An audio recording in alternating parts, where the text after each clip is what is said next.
Hi, it's Steven, and this is my individual self-reflection video of my MGMT5050 course.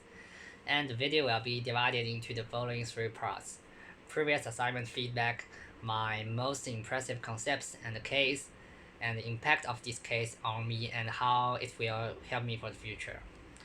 First of all, the previous assignments. I think I did a good job in the content of my blog. I spent a lot of time analyzing the article and summarizing my views.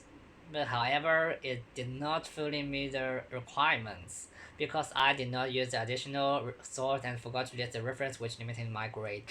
After feedback, I will pay more attention to the requirements and never make such a stupid mistake again. I didn't do well in my case study. Mr. Douglas pointed out that I made many problems such as reference problems and analysis methods, which made me feel very ashamed.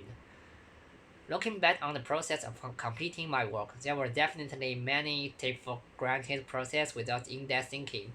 Having experienced such a mistake, I realized that academic writing must take the cited content seriously and mark it clearly. When we analyze issues, we should think about why and how more strictly biological inference and use data to analyze, evaluate, and solve problems rather than relying on simple subjective assumptions. For example, the SWOT analysis method learned in the course can be used. And finally, draw a decision-made conclusion. This way of thinking inspired me a lot. If I encounter case analysis again, I will complete the task more logically and focus on why and how instead of what. Next, I would like to talk about some concepts I have learned in the past 10 weeks, such as corporation social responsibility, business ethics, and sustainable development. Business ethics has always been the key of this course. Initially, I only knew its importance. However, I did not comprehend the relationship between personal business ethics and organizational business ethics, nor how leaders' ethical decisions will affect our company. The case of Unilever in week 9 gave me a good inspiration.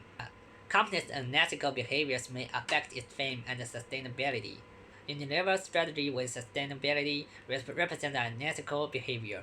A good corporate social responsibility image also greatly helps the company gain competitive advantages and improve its reputation. After learning this, I have further thought about the recent flood in China, the donation and disaster relief of companies, which also explains why people have skyrocketed enthusiasm for some companies with high donation amount. And equally, the result demonstrates the CSR and ethical behavior will have an impact on companies. And finally, about the impact of the course on me, as I mentioned earlier, what I gain most is the way of thinking questions. We should be more rigorous, and it is especially important in the decision making of the ethical issues. Bateman and Tambazor also mentioned that people tend to overestimate their moral understanding. Our System 1 thinking is often faster than System 2 thinking. I have always been a person with weak willpower, not sure if I made the right decision, and it is possibly my oneself is stronger than my should self, which may be harmful to my future career development. So as the next step, I need to further enhance my ability to pondering and evaluating problems rationally. After learning this course, I will consequently think more and analyze issues more comprehensively before making decisions. Hope I could have a better future, and thanks for listening.